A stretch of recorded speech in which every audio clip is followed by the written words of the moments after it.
What's up, everybody? My name is Fabian. Welcome to another episode of Kids on the Stoop, where we just talk about TTRPG stuff. Again, I'm Fabian, your host. Rockets and pens on the internet, but mostly I'm here doing storyteller stuff, producing, and doing art stuff. Enough about me. I'm here with an amazing person from the space. One of my favorite people, Stella Luna. Hi, it's me, Stella Luna. Hello, thank you for having me. Yeah, I'm so glad. I've been waiting to do this episode for quite some time now. How about you tell the people who you are, and what you do?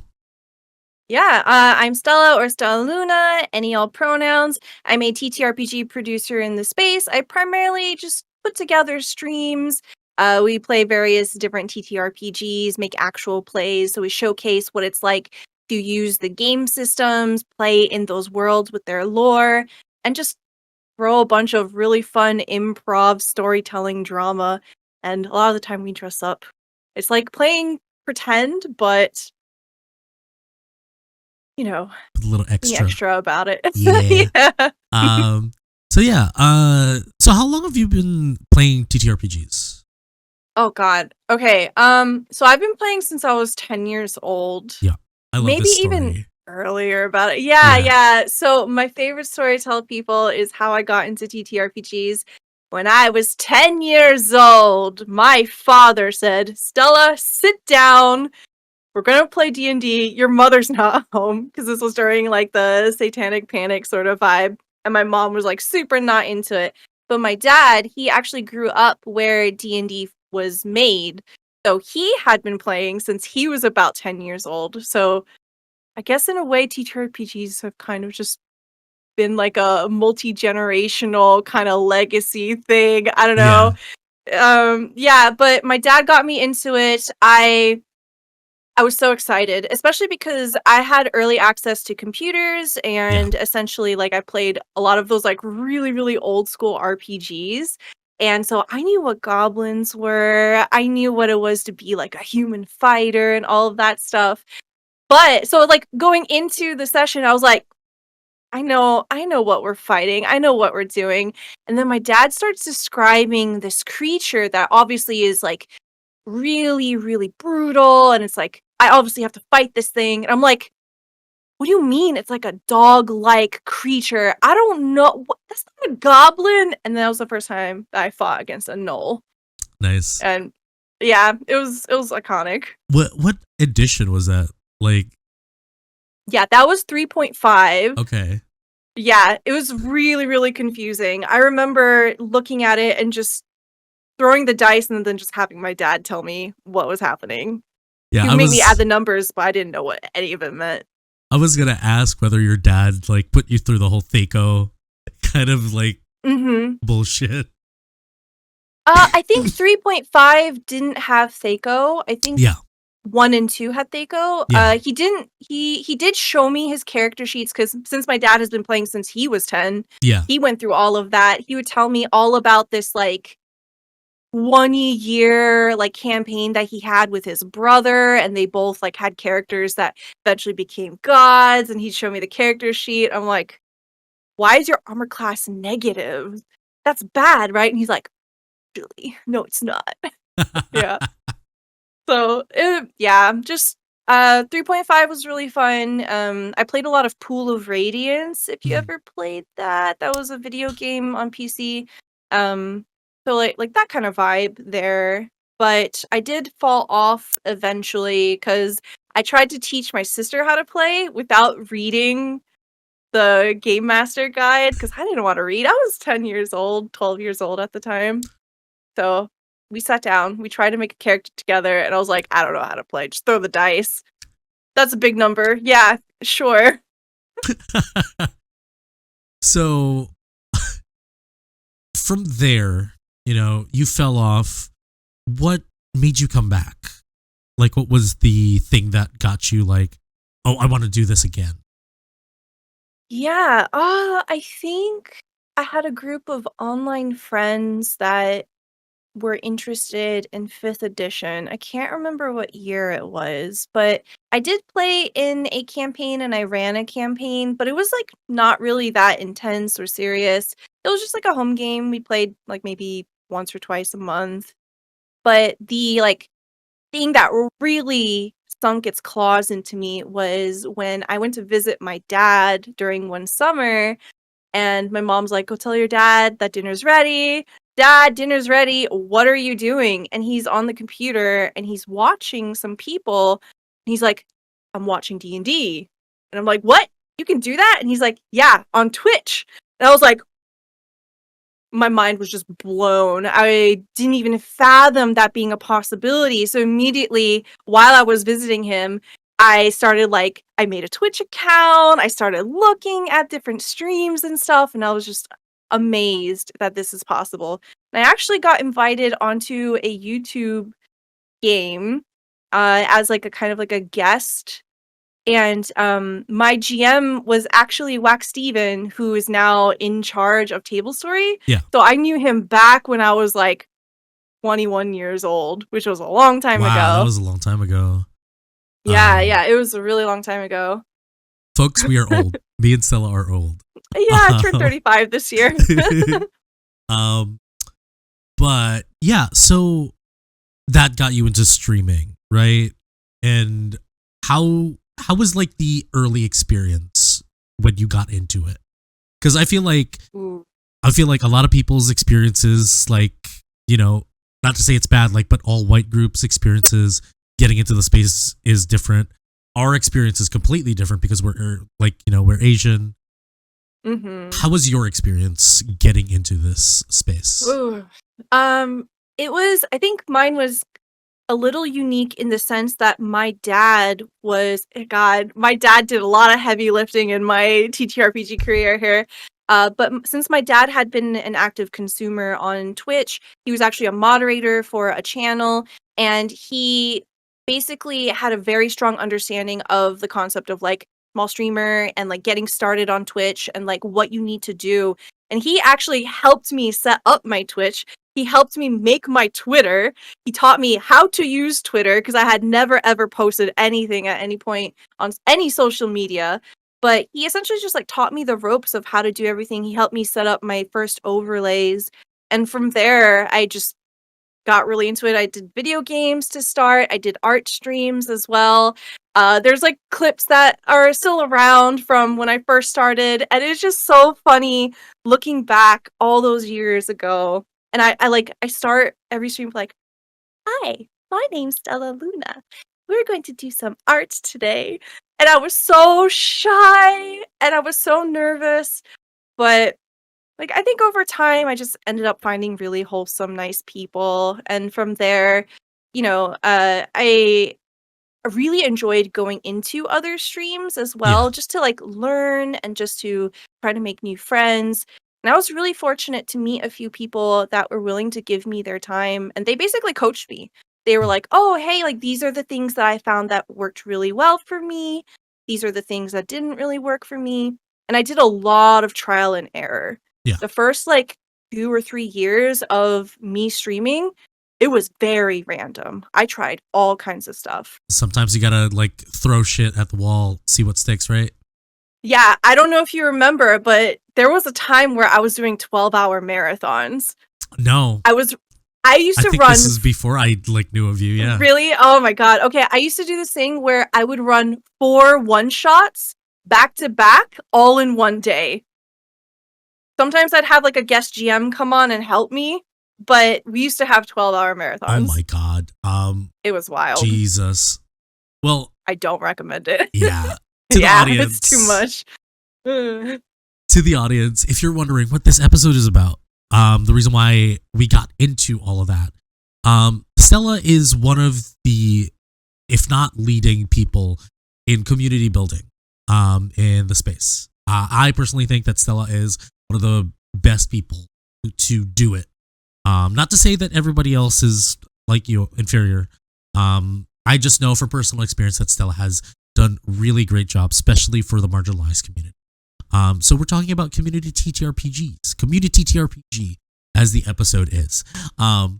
So, now that we've heard your experience, like how, like you've been streaming since what year? Like around like 2019? 2019, like pre-COVID, right? Yes.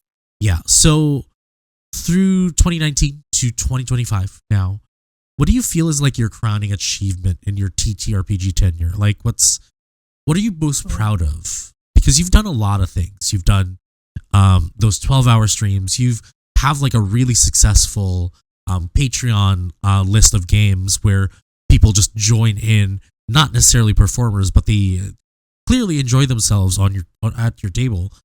But you've done a lot of things for the community. What Yeah. are you most proud of, or like what are you happy about the most? I think I'd have to say that the thing that I'm most proud of is that I was so willing to experiment when I first started. Yeah. Like doing those 12-hour streams, I did like 5 of them. Like I used to do it like once a month and I tried it for as long as I could and eventually I got burnt out because Yeah. obviously that's a lot of work to do in a short period of time. And I think by putting myself out there and trying all of these different things, I've had a couple of different like Strixhaven campaigns that didn't really pan out because I tried to make it like a community campaign. Yeah. I was like, yeah, you can sign up and like we can be episodic with it. And we had like over like 30 people sign up and then I got I was burnt one of out. them. That was Yeah. yeah. I think that was like one of the first times we actually role played together. I think that was the first time, and then we got into a quest game after that. Yeah. Yes. That was really fun. Oh my gosh. Yeah, so like the willingness that I had to just experiment and try these different things, it really opened up a lot of doors to me to one, hone my craft and figure out like what things I liked, what things I didn't like, and then two, I met a ton of people. The hardest part in doing all of this, I think, is reaching out, being social, especially as you're trying to navigate different circles of people, because you've got people who primarily consume short form, you've got people who want to make their own podcast, you've got people who have never met or played anyone in TTRPGs before, so they're brand new. Like navigating all those different circles can be kind of difficult. And like, I just tried to be patient with it. I just tried to, like, kind of enter a space, see what the vibe was, and just try to, like, do something casual like, "Oh, hey, like, let's do a one shot here or there." I counted recently how many one shots that I've run since 2019. It's over 100. That Yeah. is an insane number. Oh my gosh. Yeah. So many different one shots. Holy crap. But I'm very proud of that because I think one of my biggest strengths is I know a lot of people, Yeah. and that was through a lot of hard work and just trying to put myself out there. There have definitely been games where I was like, this game is definitely not for me. And like, I got invited to like a campaign or two and I quit after the first session because I tried, but I was like, I don't know. This feels kind of orientalist, and Yeah. or like there hasn't been a lot of thought put into the way that the, player safety is being handled here or there. Yeah. And it's just like small different things that just kind of made me back off from those projects, which I think like helped me figure out what is it that I want You to seek. Yeah, Yeah. exactly. Yeah. Yeah, it gets to the point where like you've been in so many tables that you get to see like what is it that like I like, and what is it that I feel like people like me would want to be in a table. and Mhm. um and that's great. Like I remember us doing I think it was like you and my first like all Asian table. That was Mhm. fantastic. Like especially playing in predominantly like white spaces. Um Again, to people listening, don't take this as like a bad thing. Yeah. It just hits different It does. when you are around the same people of your own community. Yeah. Yeah, just to kind of talk a little bit more about that. Yeah, we played in a game that you GM'd. It was called Reckoning in Dawn's Shadow, and it was honestly a game that changed my life. That was the first time I ever played at a table that was all Asian people. There were just so many small little things, nuances, talking about food culture, talking about like respectful gestures, and just all these little things that just hit my memories, my core memories of like growing up in Korea, growing up in a household that is mixed, and just these small features that were not very prominent or ever came up in games that were, like, predominantly white, just because, like, those they tend to be flavored, like, Like Eurocentric. Eurocentric. Yeah. Yeah, right? So it's like your traditional original medieval fantasy is generally set in, like, Europe or fantasy Europe, right? Hmm. So playing in a game that was intentionally Asian, we got so emotional after we finished playing. We would just sit there and call, like, decompressing, but we would also just be talking about, like, "Oh, man, that made me think about my mom," Yeah. and just, like, small things like that, and that really actually inspired me, our game specifically, that there was this one AAPI month, 1 year, where, like, I loved all of the outpour of support in the beginning of the month. It was great. A lot of people were boosting AAPI creators and all of that, but it got to about, like, halfway through the month, and there was nothing. There was no reposts, no, boosting of performers or creators, Hmm. and I came to the realization that people aren't going to take the initiative and do that to help us. We have to do it. We have to Ourselves. start it. We have to put in the work. Yeah. Exactly. So I put together a 3-shot. It was a Monster of the Week game called To the Moon and Back. One of my favorite And games. oh my Yeah. god, it was essentially inspired by our game from Reckoning, because I was like, I want to cultivate that energy. I want to also try to champion that and try to like make an effort for something that I see is lacking, something that I haven't been able to put my hands on, and I wanted to make it. So I went through the effort. I did a huge like social media thing where I was like, please support, please support. Like, look, you don't have to throw money at it. Just, if you're a game writer, maybe give me a game key or or a link to your PDF, right? Or like if you sell merch, like can we just have a set of dice? We worked really closely with Knave of Cups and Mhm. also with Pink City. Um, Pink City is a Canadian Chinese owned anime streetwear brand, and they actually offered a ton of like badges, like that you can like put on your like denim jackets and stuff. They gave us some hats. They gave us some really cool like vests and like just anime wear, and it was amazing. It was so wonderful to see people backing something that felt really important to me. And from there, I was like, all right, now this is gonna be a yearly thing. I'm gonna have to do this, especially because you know, I was so fortunate that when I got into the space, I had people to look up to, and they helped me and they helped mentor me. And it's like, all right, I'm gonna have to step up and I'm gonna have to do that for people who are coming in Yeah. after me as well. And I feel like there's a different level of understanding. Like the people that we both looked up to, or at least like found as mentors, do have different experiences. Whether they were white, they were black, Hispanic, they have different like experiences in life that just I wouldn't say like don't jive, but like are starkly contrast. And like for us, for you to be like somebody who wants to kind of like inspire the same level of like passion to people like us, who look like us, who have the same experiences, I think is wonderful. Because definitely, um previous guest on the show, Kai, has spoken about Orientalism in the gaming space. We've it's not that we haven't seen these like Asian aspects in games before, but it's definitely different when it comes from someone who with lived experience, with kind of an understanding of like the nuances of certain things that people of our cultures like share. Yeah, And like yeah. a big thing for me about that was, if you're unfamiliar with Undying Corruption, it's a Korean D&D and Pathfinder 2e folklore adventure book and setting.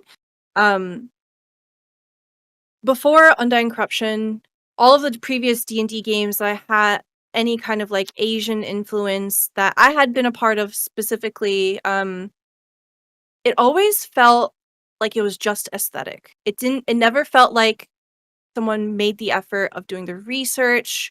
They didn't know like the authentic like Asian names for things.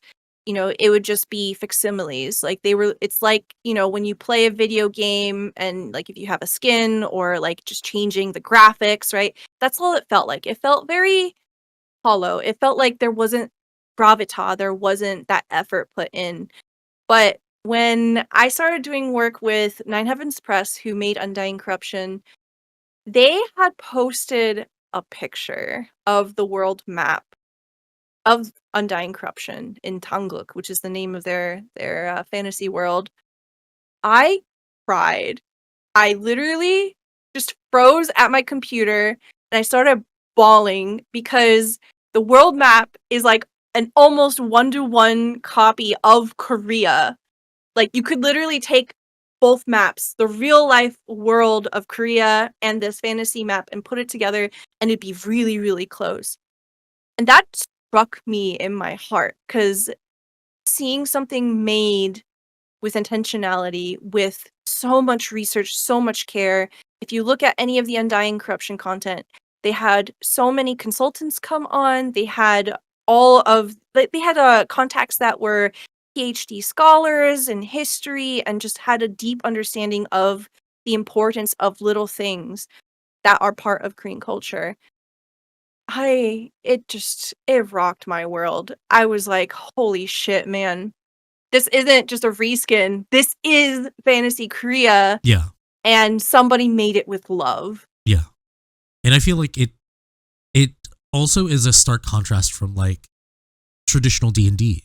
Because traditional D&D is still, as it was created, still was just based off of books and just like ideas of what medieval fantasy Europe is.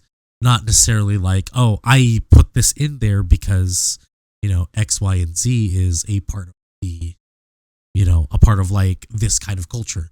Like, or like, this is Celtic culture, Celtic lore, so I'll put this in. It's like a hodgepodge of like what people understand as Western culture and just kind of like smushed it together. And it's nice to see that there are games like, Undying Corruption, Sina Una, Gubat Banwa.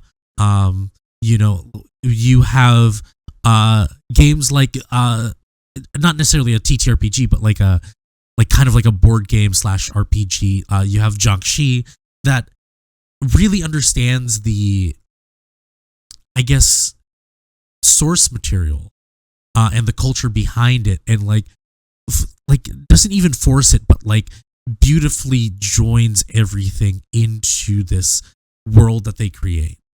And it allows people like us who are craving for something a little bit more local or a little bit more close to home, a little bit more familiar, that it generally gives us more opportunities and more, like, what's the word I'm looking for? Bad at translating in my brain. But like it encourages us more to play, Yeah, it scratches an itch. It's just like when you watch a movie or you're part of a fandom and you're like, that's my character, or like that's my vibe, right? Yeah. And it's like that kind of itch where it's like, I curse on relate. this? Yeah, of course. Yeah, I fuck with this, it just, you feel a sense of belonging. You feel a sense of like, this was made for me, which is not the default whatsoever, right? Yes. I don't normally pick something up and I'm like, oh yeah, this was made for me. Whoever designed this was thinking about people like me, right? That's not the default for people like you and me. And to finally have something like that, it's just so special.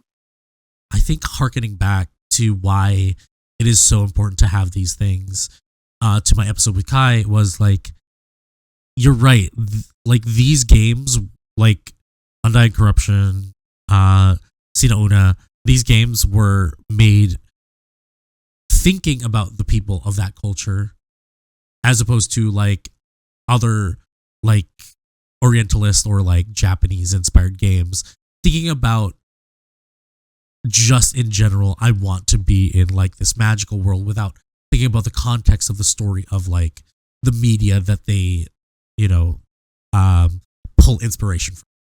Yeah, and Yeah, like my favorite thing about things like Gubapanwa and uh Una and Undying Corruption is that you don't have to be part of those cultures to enjoy it. You can yeah, learn so much by picking up something and you know that it comes from genuine roots. It comes from a level of authenticity that might not be there if it was just someone who just decided to write a book about something, which I think can be okay depending on what it's about and the context of it. Like, I think context matters a lot with this sort of stuff. But like ultimately, it's it's just so juicy, man. It's just so good. Uh, I hope that the sort of affirmation and the gratitude that I felt when I got my hands on Undying Corruption, I hope that every single person in the world can feel something like that yeah, because it feels like home. yeah, It feels like my childhood. It feels like, I'm in a room of people that understand like the nuances of like you can't eat until the oldest person in the room eats first, you know what I mean? Or yeah, like you have to hand things with two hands and you have to wait until it's received before you can like walk away. You can never just drop something in front of someone, right? yeah, It's like those small things that were just part of my culture that are in a book. yeah. Yeah. And I'm Sorry, I glad. could talk about this forever. No, no, that's fine. But from there, what? So we've talked about how community has helped us into where we are and where we're going. How can you? This is kind of like a two-parter for me. Like a two-parter question that I would ask of you. Um, First, I'd like to ask you, what can people do to strengthen community in the TTRPG space? And I'll do a follow-up after there once you've given me your answer. Yeah, I am of the strong belief that there is no one right way to do things. I know that's not helpful, but I do heavily encourage people to experiment, try different things. The things that worked for me, in case maybe it'll help somebody else, is I put myself out there.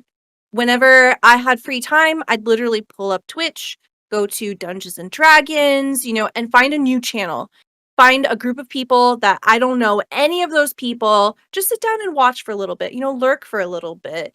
And if I thought something was really funny, or if I connected with something, or I enjoyed it, I would say something in the chat. Maybe I'll join their Discord and just say, hey, that was really cool. Like, when's the next time you're going to stream? And just like watch, right? Consuming a lot of the content that was around me really helped me build those first bridges. That was essentially like the first thing that I did. Just trying to genuinely and authentically engage with other people's content. Like when you care about the other people around you, like when you show up, people start doing that for you too. And that is ultimately just how I started building my roots. Um and then also sometimes you have to kind of go hunting for like casting calls and stuff like that. Just try something that is not in your regular rotation of things that you would do. Let me see if I can think of something. So, unrelated to TTRPGs, but recently I've started doing a lot more Magic the Gathering Yes. streams, right? And that's trying to make friends and, just build relationships that are outside of my regular circles. Yeah. I've spent a lot of time in the TTRPG space, so I know quite a few people there already. And, it's gotten to the point where, like, I have a lot of like repeat colleagues come up in the different projects that I do. And it's like, I wanted to kind of like branch out a little bit. So, Yeah, especially to a space different that realm. is very adjacent to us. Mhm. Magic and the lore of magic. Phew, It's awesome. it's awesome. Like, sure, we have to admit there are certain problematic things that, like, I mean, magic has been out since like the 90s. Yeah. But the beautiful thing is them rectifying these mistakes, like Aether Yeah. Drift, for example, changing a name of a realm that had a very problematic name to Mhm. something um, more appropriate. And by doing so, giving work to people of that culture, like as like consultants. Um, Mhm. we aren't really talking about like work about consultants and anything, but my second part to this question that I just asked. So obviously, there's a lot of love for K-pop Demon Hunters, and like K-pop and like anime. There's a lot of love for like, especially now in anime with like the Chinese anime, like starting Mm. to like pop up and dominate. Um, what is your, like, as someone who is of East Asian descent, what is your kind of um, tip or advice to people in terms of like consuming other Asian content? Because I feel like there is a disconnect when people say I love Asian content. People Mhm. go to, like I said, K-pop Demon Hunters. You have like Supercube from like this anime from China. Then you have all the manga and anime from Japan and like music from Korea.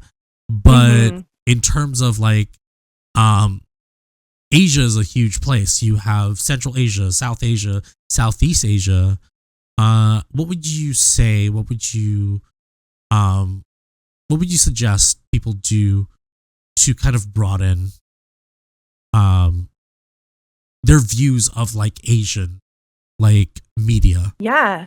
Yeah, like, we are so fortunate that because TTRPGs have blown up the way that they have, that there is a lot of content out there now. You can actually go to Twitch, pull up Dungeons and Dragons, and you can actually watch channels that are based in Asia.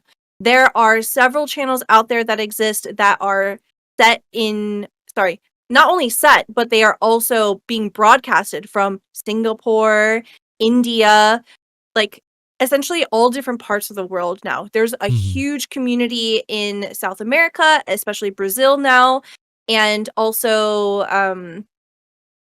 I think there is a burgeoning group from the Philippines. I can't remember their name. Um we'll have to maybe we'll post it We'll down in the post it links down. later. Yeah. Yeah, but essentially if you want to start consuming content that isn't primarily East Asian and to have a better, fuller understanding of the nuances of all these beautiful different cultures, there are options available. There are so many podcasts available now too, and they are very accessible. Like I would say all you gotta do is just do a little bit of research. You can literally just pull up a search engine and just type in, you know, Indian performer TTRPG or Mm-hmm. Dungeons and Dragons. Like it exists now. I don't think there's any excuse for people to be Yeah. like, "Oh, I can't find anything." Yeah. Like the world is literally at your fingertips. Especially like Indian creators like Pantless Table. Yes. Um, they're doing great stuff. I Mhm. believe one of my favorite things that they've done was actually just pointing out like the whole thing about like awards season. I think talking about that was very important from Mhm. somebody that is very marginalized in the space. And they do great shows. And like the talent behind that channel is really fantastic, and it was worthwhile watching and listening to, whichever you prefer. Um, so yeah, like yeah, thank you, because that has been something that is kind of like circulating, not necessarily becoming a problem, but like definitely there is like a feeling of like I you mean, know it's colorism. yeah, Like there's always been a nuanced thing with Asian cultures yeah, where a lot of people will default just think about East Asian cultures specifically yeah, when you talk about Asia. And Asia is literally like the largest region of the world. There's so many different countries, different cultures that are embodied in it. And it does such a great disservice for people to just kind of default to that. But unfortunately, that is a huge problem that has been and probably will continue to be for a long time. But people can do something about it. And it is by consuming this content that exists because it is out there. It Yeah. exists. And And another thing that you can do, I'm sorry to cut you off, no, no worries. is essentially if you do find creators that are of these marginalized groups, especially Southeast Asian individuals, boost them, Mhm. promote their stuff, consume it, like leave a nice comment. Like I'll say, like, in the many years that I've done this stuff, the thing that makes such a huge difference is opening up a video that I uploaded and someone leaves a nice comment. Yeah. Like, that literally changes my whole day. It's worth it. It's really uplifting just to know that someone cares about what I made. And carrying that energy out towards people that aren't getting that default focus, Yeah. it will help in the long run. It's like little building blocks for a much larger monument. Yeah. And going back to like what you've been doing, and I think what you've been doing is like a wonderful service to the community, is you do sit downs, one-on-ones with Yes. like the Asian community. Because again, Yes. not to be like, yeah, we're Asian, like, hello. But I mean, well, the reason why, like, we're talking so much about Asian stuff is is because yeah, we're the ones that have to put the effort in there because exactly. there's no huge support for it. There's no, Yeah, you know, organization doing it. So like exactly. we literally have to make it possible. Yes. And Yeah. this is what we are really good at. And what Stella Mhm. is really good at is just introducing other Asian creators to other Asian creators. This isn't in our outline, but like, you want to talk about some of the stuff that you've been happy to do for like our community, because I know that every AAPI month you put out this kind of like form for people to Mhm. be like, hey, I'm this, I do this. Maybe you can like, I want to be a part of the TTRPG community. Yeah. What have been things that you have been happy that you were able to like kind of like be a part of, or like at least maybe spark something in terms of like that form, like from where you started that. Yeah. So it everything is related. Everything just builds on itself. So from To the Moon and Back, which was that 3-shot that we did, the year after that, I decided for AAPI month to hire 5 AAPI GMs, have them run tables. We managed to get a couple of different sponsors so that we could get everyone paid. And we tried to cast as many Asian performers as possible with every single table. So we hired about 25 people. And I think everyone but 2 people were Asian. I thought it was And just, I that, was gonna say just one, but if it was two, yeah, yeah, I think it was 2. yeah, But, predominantly predominantly, Asian. yeah, Yeah, and then not just East Asian. We had Singaporean people come on. We had a couple of people from India, yeah. Pakistan, uh, Like we had Filipino cast members multiple there. Filipino cast members. Yeah. Yeah, There were so many different people that came together, and that was awesome. But the year after, I was very tired from organizing 25 plus people together to do the thing. So instead, what I did was I put out a casting call because sorry, an interest form to do an icebreaker interview with me. Essentially just, hey, let's just grab a cup of coffee, let's just, have a really casual talk. Tell me about who you are, what you're trying to do in the space, or what your goals or your dreams are, and let me see if there's anything that I can do to either help you make a connection with someone that can help you, or maybe it's like you have a project and you're missing something. Let me try to help you fill that. Because, I'm just one guy. I don't have a bunch of money to just throw at things. I really wish that I could. yeah, But, there are other ways to support people. And I've been fortunate that I've had the pleasure of working with so many different people that I know what they need and what they're interested in. yeah. So, for this thing that I did, the kind of like inspiration behind it was when I did the 5 GMs huge project with the 25 people. I looked at it and I was like, okay, what about this felt so profound? Like, yes, they're majority Asian content creators, but like, what was it? And it was the connection. It was introducing people that had never talked, never known each other, getting them to sit down and enjoy a game together, tell a story together, and then sometimes all it takes is that one interaction to build something. A couple of people from one of the games during that year actually made a podcast together. They had never Nice. met before. Yeah, they went and made a podcast. Or I think they're still making it, so I don't think it's out yet. But I was like, okay, the connections part. How can I do that without having to organize A 5 actual plays? huge kind of like Yeah. event. Yes. Yeah. So I was like, okay, let me just do these little icebreaker things. So essentially, I had them come in, tell me about them, and just had a really casual conversation.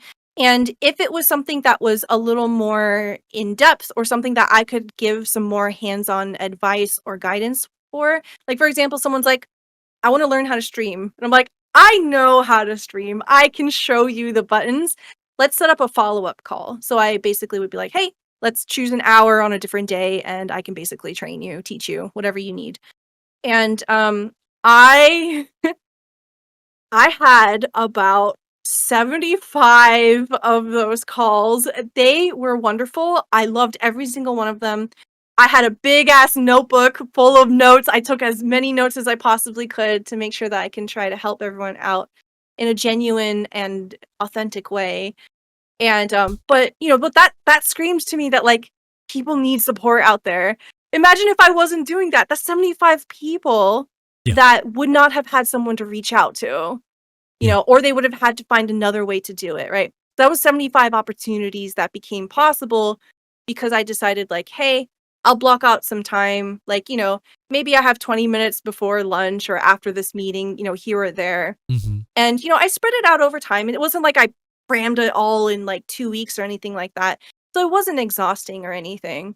But, I made that effort because I really wanted to, one, selfishly meet new people, Yeah. because I think that enriches me and what I'm trying to do with helping build these connections between people. But two, pay it forward, because when I first started, as I mentioned, I had people who mentored me. They gave me an hour of their time, and it literally changed my life. It literally led me to where I am today. Mm-hmm. So it was just like a combination of just trying to make that possible for people, and it just took a little bit of time. Yeah. And for like, to my knowledge, based on like personal conversations, I know 2 of those conversations ended up in Undying Corruption in your previous Mhm. Yes. Series. Yeah. Yes. Brandon R. Kim and Replay K, I had never met them before. They had reached out through this form. Essentially, I had put out a form. I was like, hey, happy AAPI month. I'm too tired to run games, but if you're an Asian creator, let's break some ice. Let's meet.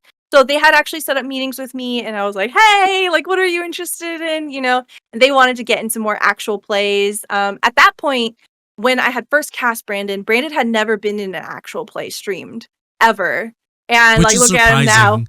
He's Yeah. on multiple platforms now, right? Like, so happy to like have helped enable that. Like one of the things that I do, especially like for people who want to start performing, is I'll actually show them some of my like production documents. So whenever someone comes in on one of my shows, I'm like, hey, here's a really long document. You can read it however much you want, of like, assuming if you need the reassurance in text of like the do's and don'ts, because I don't know about y'all, but I'm neurodivergent. I love it when stuff's spelled out for me because I don't like having question marks and not being sure. So to kind of help ease anxiety, that's a resource that's just available if you want it. I don't expect people to read it, but if it's there if you want it. And essentially, like, I would just give that out to people and be like, hey, here's something that might be able to help answer some of your questions and hopefully make you feel a little more confident. So it's like small stuff like that. You've been doing amazing work. I feel like it goes without saying, a lot of my shows wouldn't have been done if not for you. I know a lot of other shows wouldn't have been done, or at least would have had completely different vibe if not for your suggestions, if not for you being in it. You've been doing insane amount of work, and it shows how great you are. Being this, Thank you. I do want to say though, Yeah. one thing that's really important to me is I really appreciate it. Those words are so kind, and I appreciate the compliment. But I do want to also just let people know, like, you can do this too, right? Like, which is where we're gonna get to. yeah. Yeah, like these things that you've been doing are easy enough that anybody can do. You do it so well, and people can do the same. I just want, like, this is just me being a fan of, like, my guest. But yeah, like, as you see now, Stella, living, breathing proof that you can be in a space and create community. It's not that hard. It can take how many hours you want to put into it. Take a few minutes by typing a quick little comment on a video, typing in a chat of a Twitch channel, or just taking it further and actually reaching out to people. I think my biggest advice to offer is to try to embrace authenticity, being genuine. I know I've said that a lot during this whole thing, but I really It's really do mean important. it. Yeah. It's really important because unfortunately we live in a world where there's a lot of fake people, there's a lot of fake things, like there's a lot of just not feeling like imposter syndrome, like it's real, it's huge, right? And the little things that we can do for each other, caring about other people and the things that they're pouring their hearts into, it really goes a long way. Mhm. And giving someone a little bit of time to show that goes a huge, huge, huge long way. It could be the difference between someone giving up on a dream and not. Exactly. And not to put an incredible amount of pressure on anyone, and you're not beholden to anything, of course not. But if you have the energy and that is something you're interested in doing, it can really make a big difference. Yeah. It adds up. I can't tell you how many times, I doubted myself, and then you said something about my work, and obviously it's not only You're you. awesome. You you. do really good stuff. There's a reason I keep coming back. But not only you, but like other people in the community. That's why it's community. We live off of the same $20 that is being passed around. Yeah. And the least that we can do for each other is be fans of each other. Yeah. Yeah. I try to surround myself with people that are fans of other people. Yeah. I have a hard time being around people for long periods of time that are like me, me, me, me, me, me, me. It's I'm happy for you and congratulations, but that is not a sustainable anything. We could have a business relationship, but the deeper colleague friendship kind of vibe that I have with a lot of people in the space, I feel like when my biggest platonic turn on, I guess, is when I see someone being a fan of other people, I'm like, yeah, that's the kind of positivity and the kind of empowerment that I like to be around, and I like to encourage too. So I gravitate towards those people. Yeah, there's a time to take space, but if you know the perfect timing to give space, chef's kiss. Yes, sexiest 100%. fucking thing ever. yes, 100%. Oh my god. But yeah, I mean, we've talked about community, your advice. Just for the fun of it, do you have any goals now? After all that we've talked about, after the things that you've achieved, what's next for StellaLuna.tv? Okay, it's so funny that you asked this because the last year and a half, I've had some pretty oh no, I think it goes back a little further than that. Last 2 years. I've kind of come to the realization that I've I've been given such a blessing with the different connections that I've made, the different people that I've met, and the different opportunities that I've had that my drive behind doing all of this has always been about connection. It's always been about meeting people and fostering community and trying to be part of communities too, right? And I think it started with Big Bad Con. I had been invited as a scholar and I went as a mentee. They had a lovely meet and greet, like mixer sort of thing where they paired you up with like three mentors and you could like have little quick meetings with them. And it was nice. But for me, I quickly realized all the people that I talked to, there wasn't really anything that they could give me or help me with because I've been lucky to be in this space for as long as I have. I've met so many people and had the experience that I did. And so the year after, I applied to be a mentor instead. And I was like, oh, okay. I think I've reached a point where I want to focus on teaching other people. I want to consult. I want to give advice. I want to empower people. And so I try to take that, and that's my goal, that's my drive with pretty much everything that I do. When I have another actual play come out and if it's, like, sponsored or something, I think about, "Okay, how can I make decisions with the casting call to try to, like, empower people? How can I do this to try to pull people up?" You know? Hmm.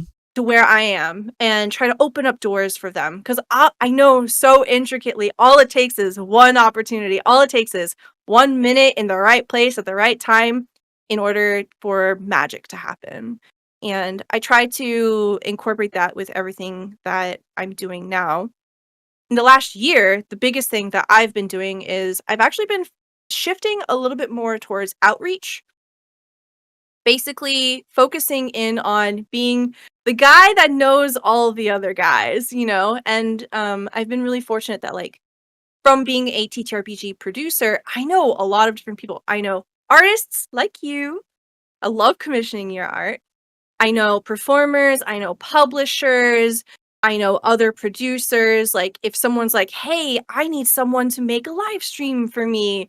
And I'm like, "Okay, I don't think I'm a perfect fit for this, or I'm busy. Let me recommend somebody else for you." Right? So I've been doing a lot of that in the last year.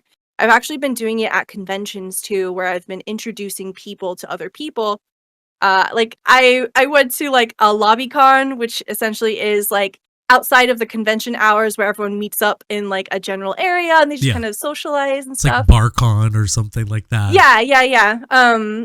So, like, I was basically meeting people and being like, "Oh, you wanna get into APs? Okay, hold on, you need to meet this guy," right? And it's just like, get everyone to kind of make those connections, and, that gave me such a high. That was it made me realize, like, I love that shit. That's what really, really drives me. Like, I've realized that, like, I'm not really super, super, super invested in the artistic side of actual plays.